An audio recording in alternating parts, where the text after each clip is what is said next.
Hi everyone, welcome to Definitely Casual PCs, and something different is this, the face cam.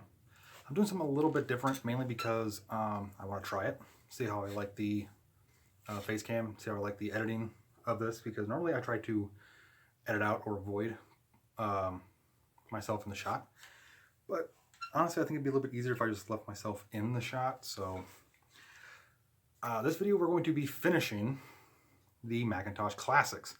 Specifically, reassembling a machine out of the best parts that I have of the three that I've tore apart. As you can see, I did, maybe you can't see it clearly, but I replaced all the capacitors on this one board. So I kind of want to explain why just one board. I kind of want to explain something else about why this video is a little bit different. This was supposed to be the first video of 2021. I actually tried really hard to get this all done and edited and recorded and edited so it could be uploaded the first of the year. But some things came up that kind of kept me from editing and recording.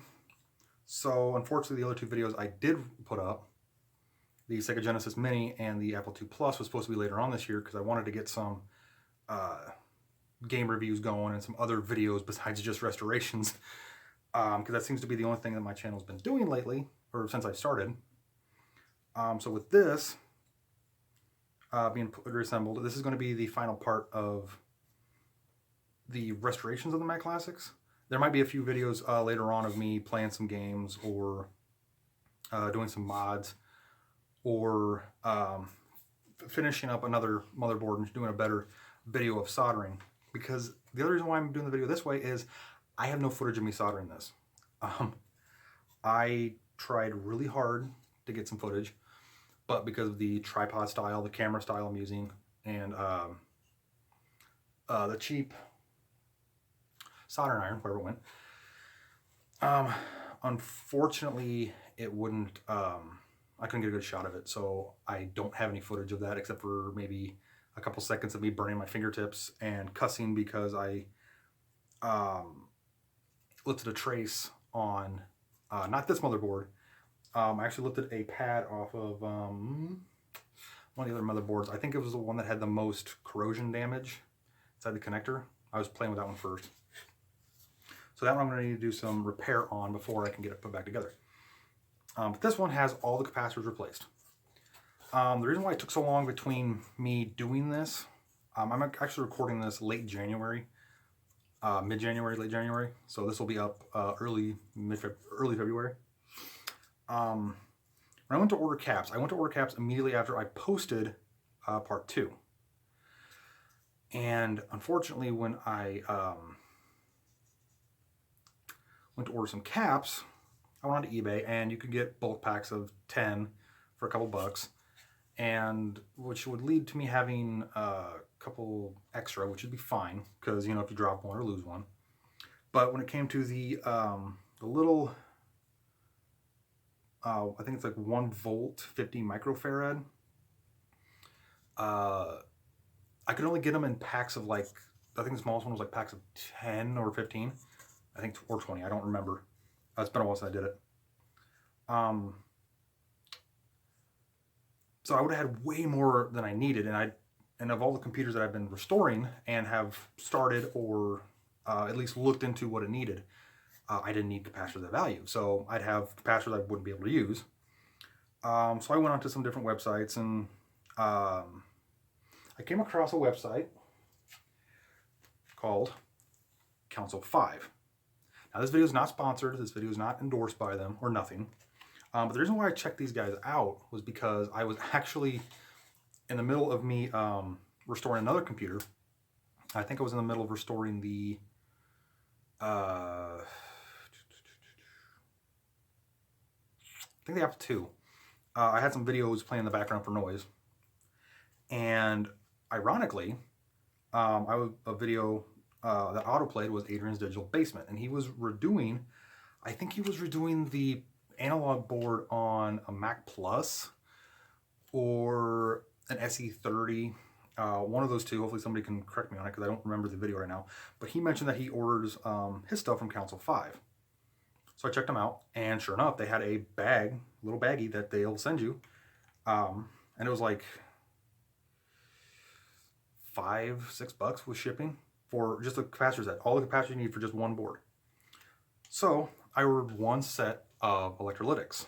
So I only have one board done. I do have another set ordered. Should be here sometime the next week or two, if their shipping time was anything like the electrolytics. And it was like $7 with shipping for the tantalum capacitor set. And the reason why I'm having one electrolytic and one tantalum is I kind of want to, because I've read some things that tantalums are easier to solder because they're square package, so you can grip them easier with mini tweezers and stuff, whereas I did have a heck of a time holding on to these round ones with the tweezers I was using. So I have not powered this board on yet. I actually got done soldering this a couple days ago, put it down in my storage room, my workshop, and haven't touched it since. So honestly, I don't know if this works. If it does, great. I'm going to reassemble it right in this video. If not, then I will get to waiting until I get the tantalum capacitor set and solder that together. So let's get close-up shot of this board, and you can see my crappy soldering work. And we'll get to reassembling. Okay, so I don't know how clear it comes across, but there's some really crappy soldering work on my end. I am not the best at soldering at all. In fact, you can kind of see I did melt a little bit right there, but nothing too bad. So I really hope this works.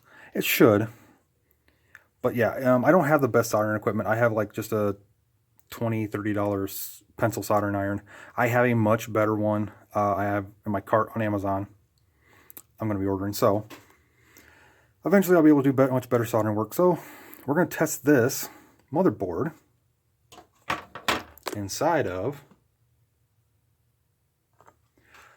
machine 2, which was never, I've still never fully torn this thing apart yet, because I wanted to have one fully clapped together so that I could test out these motherboards once I got them done. So that's why this one's still together. It's got screen burn, yellowed. I haven't touched the analog board or dusted nothing, and there's still grease right here. So let's get this thing plugged in and see if it at least boots and powers on, because I do have a surprise near the end of the video that I'm going to do with the assembled Mac Classics. So let's get to work. Really need to mount this at some point so it's out of the way, but take the main board, slide it into its slot here.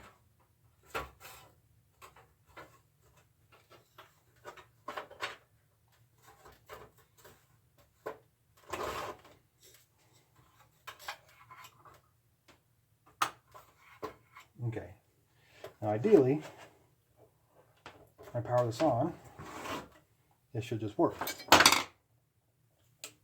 And just to make sure it works, I'm going to plug in the hard drive, or, oh my god, it's too late for this, floppy drive.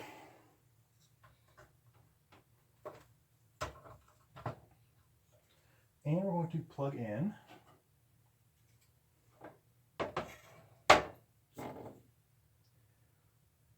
this quantum hard drive. Hopefully it still works. I know it's only been a couple months, but these quantum drives are known to spontaneously die. And that's not something I want to happen.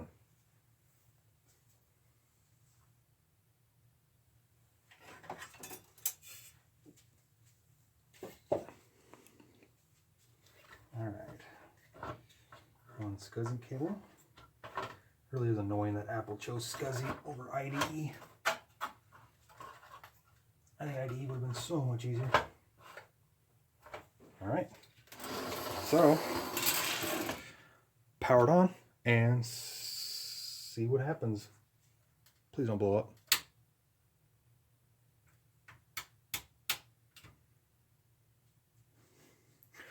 Wow. I've only been on YouTube for 6 months and I've already messed up #1 rule.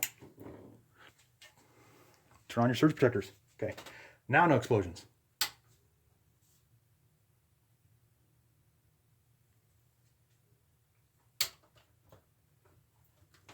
Uh-oh.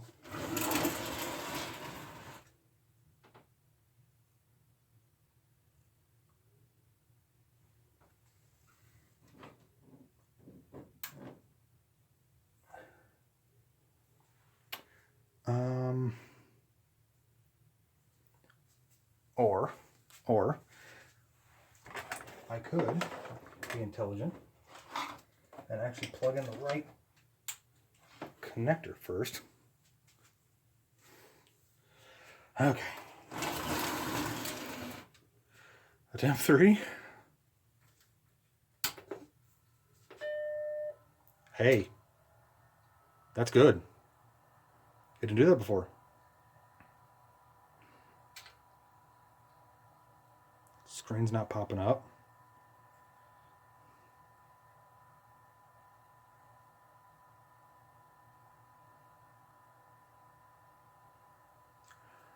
Yes, it did. Really dim, but there is the question mark, which is bad. That means the hard drive's dead.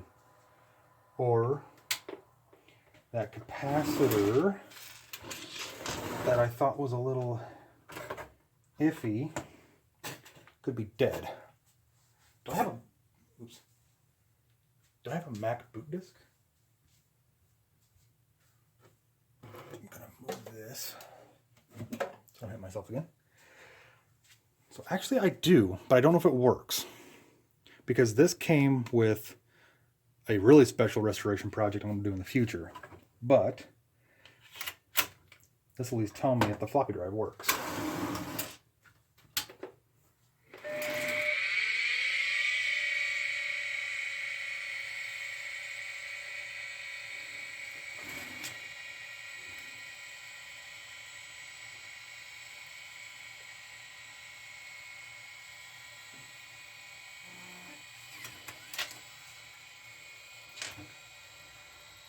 Okay, well that didn't work.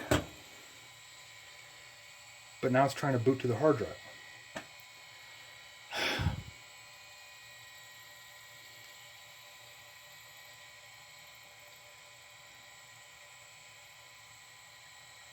Okay, but anyway, that works. So I'm going to unhook the hard drive. I'm going to see if the floppy drive works.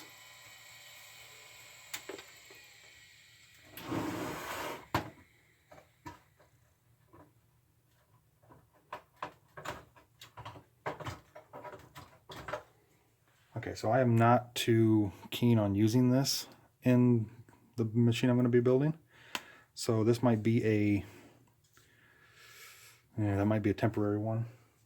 But let's just see if the floppy drive works.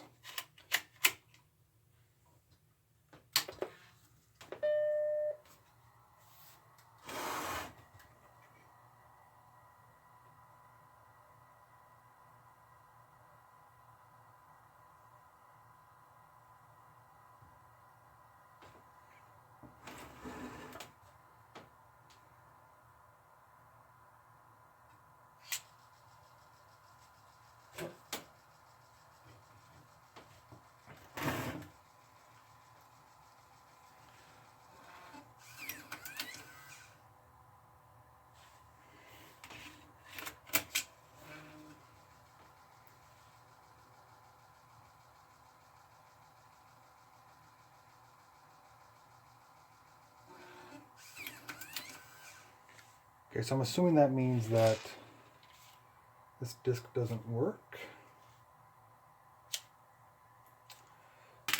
But anyway, we're going to get this thing reassembled properly in its final home. Best condition CRT, and there's a very faint burn in, but that's going to be just fine.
now I'm going to show this thing working. And to do that, I need a keyboard and mouse. And I actually did, very recently, come across an ADB keyboard and mouse. The lovely wedge mouse. And this.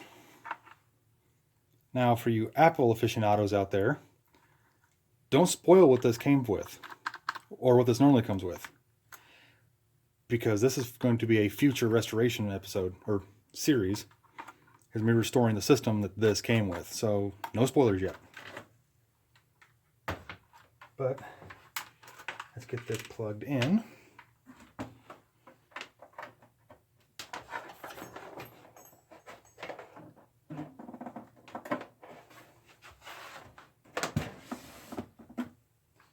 The mouse plugged in.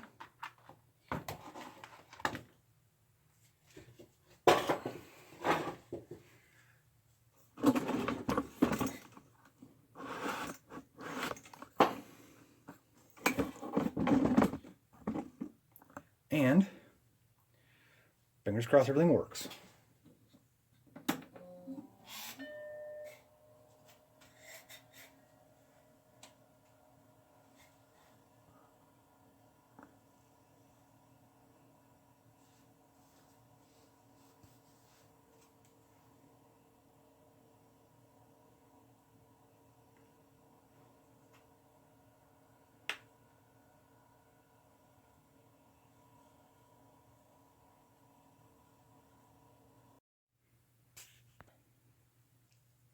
Didn't realize my camera ran out of memory, so try this again.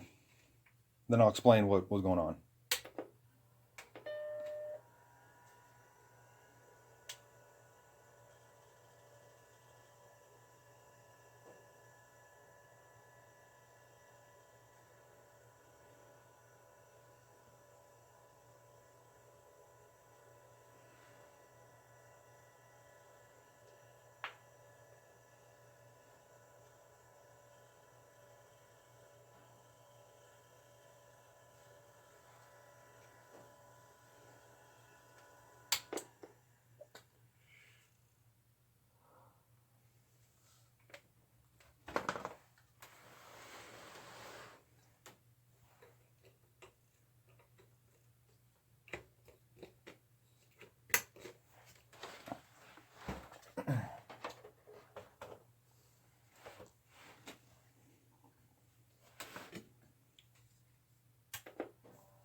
Please work this time.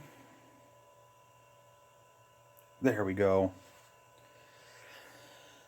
All right, that's still a little dim, but should be fine.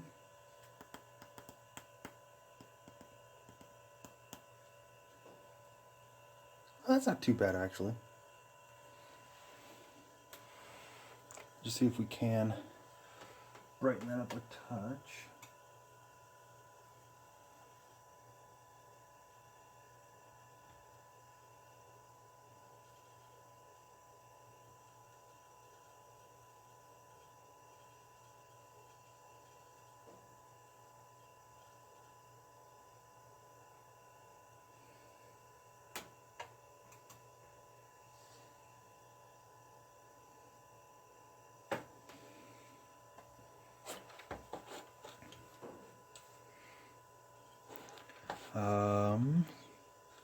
System 6.07, 4 kilobytes of RAM.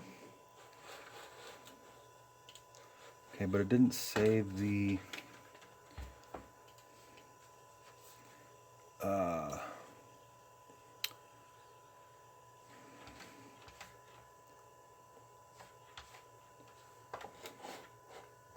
okay, cool. So let's power this thing off and get it put back together.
And there we go. One fully reassembled, restored Macintosh Classic.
Oh, this thing's got a screensaver.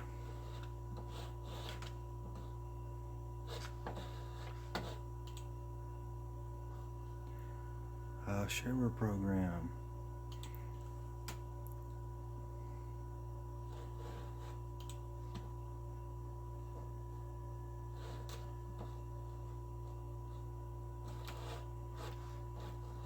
Cool.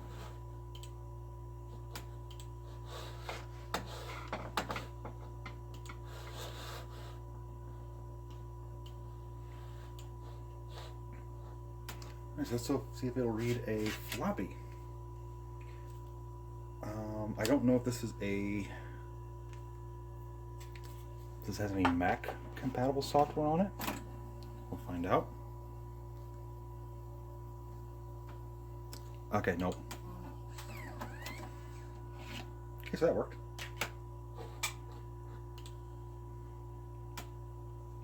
Okay. This was a success.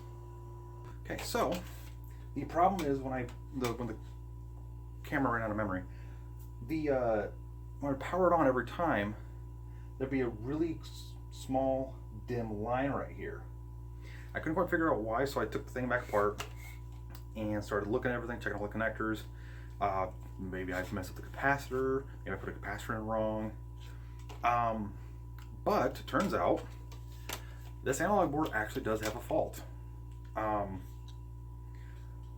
This is actually the one out of machine number 1, the better of the hardware. And what would happen is if I tapped, and I very carefully did this, because when you're messing with analog boards or any CRTs, these are very high voltage and can severely hurt, or if not kill, which is why you need to be careful, which is why there's a danger high voltage, and that's backwards.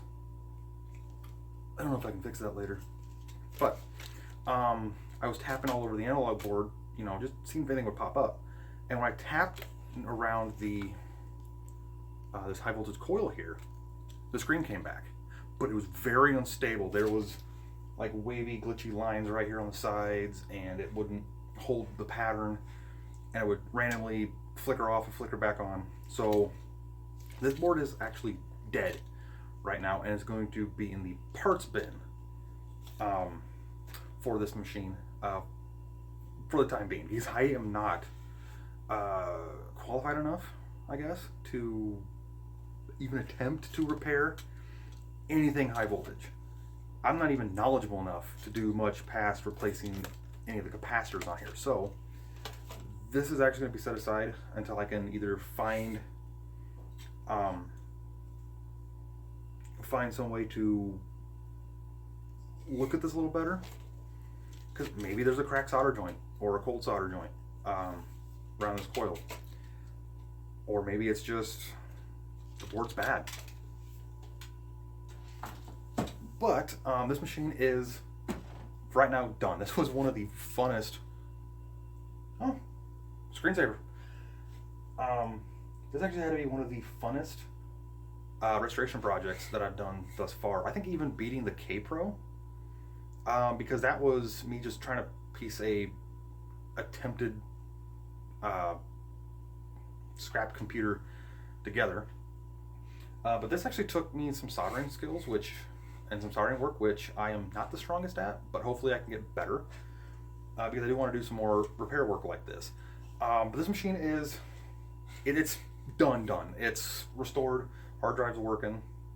The floppy drive is working and ejecting floppies just fine. And I did do a lot more research on this machine. This is it's a 2 megabyte super floppy or super drive. Not super floppy. That's a completely different thing. But it's called Apple Super Drive, and it was capable of reading, maybe not writing, but reading IBM formatted 1.44 megabyte flop, 3.5 inch floppies, and whatever Apple's 3.5 inch floppies were formatted to. I think it was 1.8 megabyte, or maybe they were 1.4 as well. But this will also read 800K double density floppies, which you can tell because it only has the one notch, not two notches. So this is double density, and these are formatted on Apple anyway. 800 kilobyte. On IBM compatibles and PCs, it's 720K.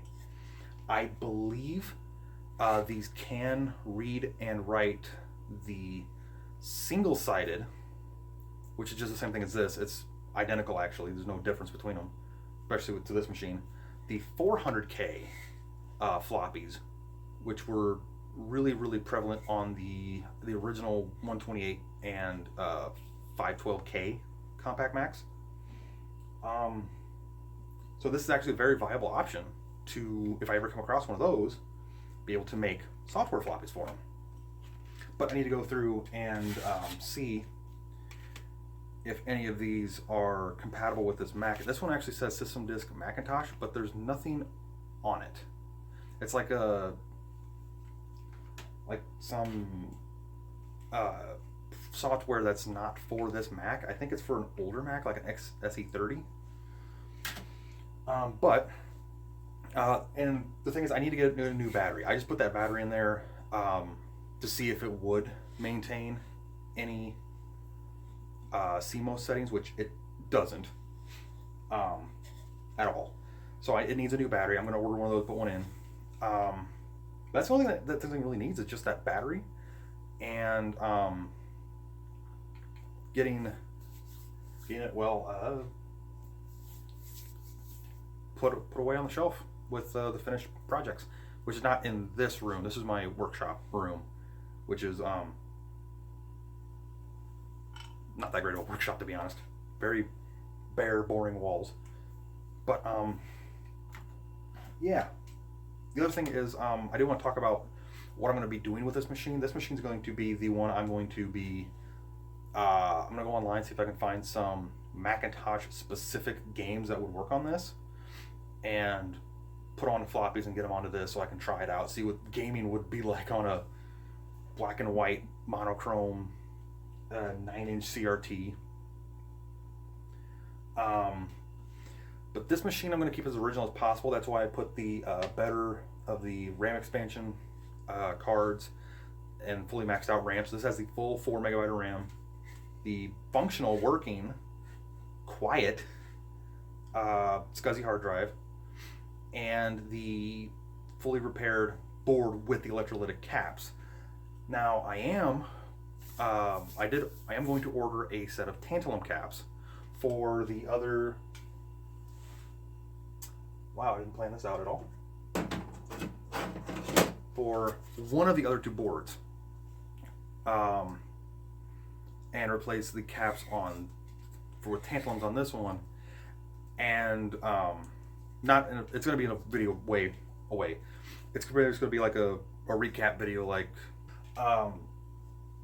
of, you know, like a follow-up video of how well this thing's working, and how well this thing is performing. And also, I'll also give a word about which one is easier to solder, whether it's the electrolytic caps and the tantalum caps, because there's a couple forum pages that talk about tantalums are better because they're easier to hold on to with tweezers to solder onto these boards, especially surface mount. I don't know, because I've never done it. But this machine is going to be left stock as is. This is not going to be a machine that I'm going to tinker with too much, except for playing games and some productivity software. The other parts I'm going to all put together, and the better of the parts, the better of the analog boards, because this is the other analog board. This is out of machine 3 that I had to clean the corrosion off the cable ends and stuff. So the better of the 2 analog boards, the least yellowed of the other 2 cases, and the least screen burned CRT is going to be put together to be a second machine, and that one's going to be like kind of like a tinkering modding one. If anyone has any good mod ideas, like I think Adrian's Digital Basement replaced this barrel style battery holder with a watch battery style, or maybe not on a classic. I think it was on a color classic. I don't know. It's been a while since I've watched those episodes. But yeah, so machine 1's going to be left stock. Machine 2 is going to be I'm going to get some more 1 megabyte RAM sims, and that one's going to have the tantalum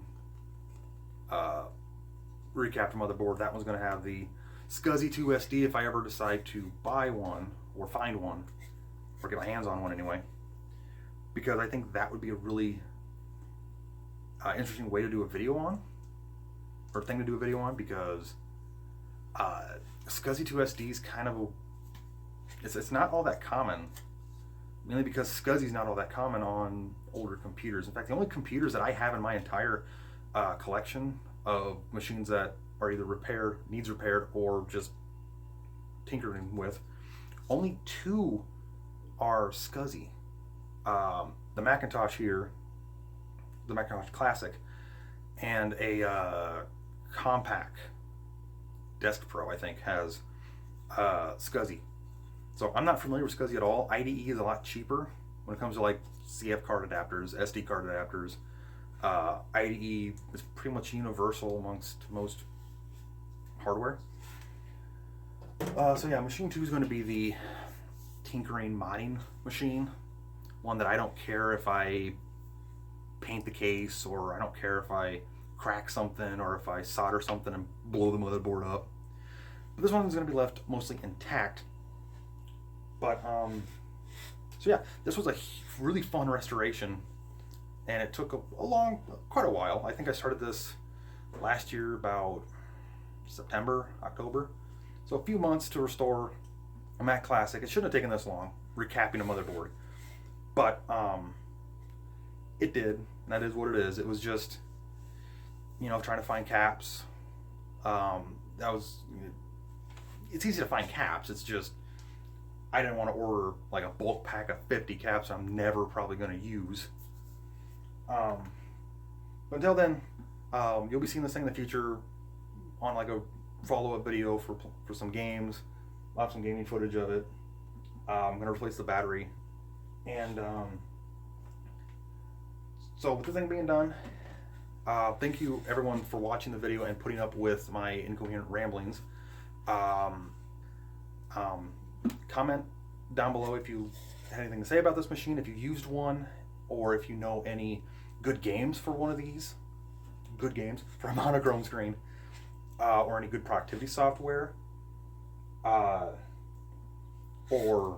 whatever. If you have any thoughts on these Mac Classics, because they're not as sought after as the other compact Macs, like the SE30s, the Pluses. They're not as sought after because these are kind of late in the game. Because when this thing came out, in 1991. These were basically using the exact same technology as the 128, except they had a hard drive and could take 4 megabytes of RAM. By 1991, the average desktop was capable of taking, 4 times that, 5 times that, 6 times that of RAM. CPUs were much more powerful. In fact, but anyway, hit the like button if you like this. If you like this video and this entire series. Comment down below if you have any thoughts on these machines. Like I said, hit the subscribe button if you want to see more content. I'm going to be putting out a lot more, not just restorations, because I just wanted to get I need to get this one done. That's why it's being uploaded. The third video of 2021. Not intended to. This was supposed to be the first video of 2021, but things came up and I couldn't get it done. So yeah, if you want to see more, comment, like, and subscribe. But for now, this machine's done.